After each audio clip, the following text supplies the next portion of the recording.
अस्सलामु अलैकुम वरहमतुल्लाहि वबरकातुहू। नाज़रीन, इस्तक़बाल है आपका वायरल न्यूज़ लाइव के खुसूसी प्रोग्राम में। मैं आपका मेज़बान मुफ्ती हारून नदवी।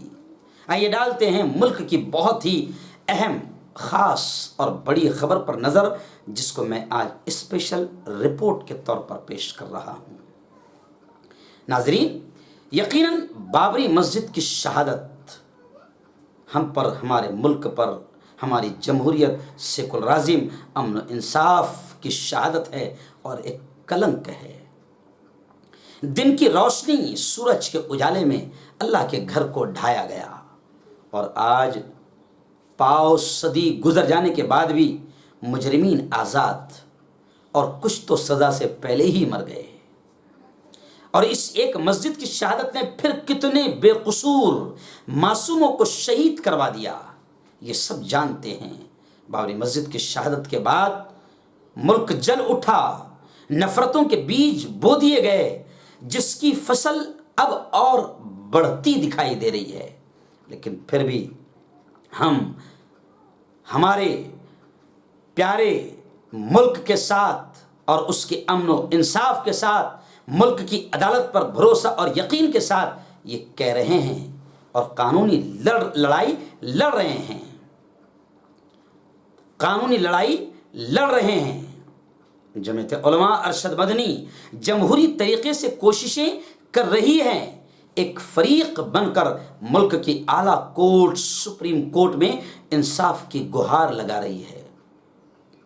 और यकीन है हमें अपनी अदालत पर, मगर कुछ शैतान सुप्रीम कोर्ट का अपमान करते हुए मौका बमौका माहौल को ख़राब करने की कोशिशें अपने जहरीले बयानों और हरकतों से करते रहते हैं।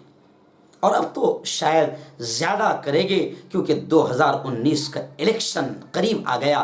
फिर मस्जिद और मंदिर की सियासत गर्म की जाएगी, विकास भाड़ में चला जाए, धार्मिक राजनीति गरमाएगी। मगर ऐसे वक्त में भी हम अपील करते हैं कि अमन व अमान बनाए रखो, इंसाफ अभी जिंदा है। आज बाबरी मस्जिद केस जमीयत उलमा हिंद अरशद मदनी की तरफ से लड़ रहे एक हिंदू वकील डॉक्टर राजू धवन, कल जब सुप्रीम कोर्ट में बाबरी मस्जिद मिल्कियत मुकदमा पेश हुआ तो सीनियर वकील डॉक्टर राजू धवन हिंदू फरीकैन का जवाब दे रहे थे।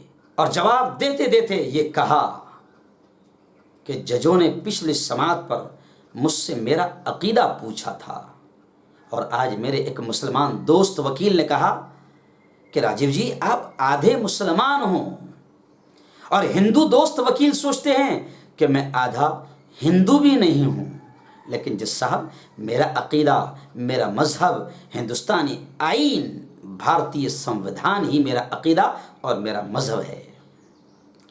और फिर बगैर किसी लाग लपेट के राजीव जी ने यह भी कहा कि जिस तरह अफगानिस्तान के शहर बामियान में तालिबान के जरिए महात्मा बुद्ध के कदीम पुराने मुजस्समे, ओल्ड स्टैचू और भी कई मुजस्समों को जब जबरन तोड़ा गया, जिस तरह तालिबान ने वहां जबरन महात्मा बुद्ध के कदीम मुजस्समों को तोड़ा गया, ठीक इसी तरह अयोध्या में हिंदू तालिबान ने बाबरी मस्जिद को जबरन तोड़ा, जबरन शहीद किया।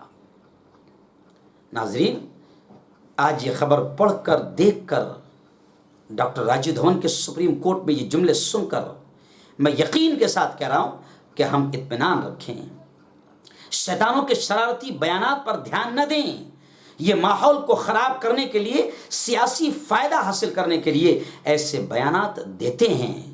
इसलिए बीच में आपने देखा होगा कि जमीयत उलमा के कौमी सदर हज़रत मौलाना सैयद अरशद मदनी ने ये अपील की थी कोर्ट से भी कि ऐसे जहरीले बयानात देने वाले जो बाहर रहकर माहौल को ख़राब करने की कोशिश कर रहे हैं, इन पर सुप्रीम कोर्ट खुद नोटिस लें और इन पर कार्रवाई की जाए। खैर, राजीव धवन जैसे कई बेबाक इंसाफ पसंद लोग बाबरी मस्जिद के लिए जमीयत उलमाए हिंद अरशद मदनी की रहनुमाई में लड़ रहे हैं। इंशाअल्लाह इंसाफ की जीत होगी और जो मुजरिमीन हैं उनको सज़ा मिलकर रहेगी।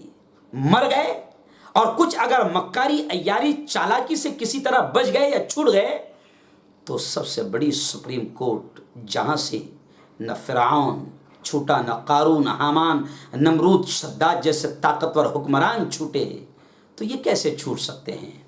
अमन अमान शांति बनाए रखें। अल्लाह बड़ा बादशाह है।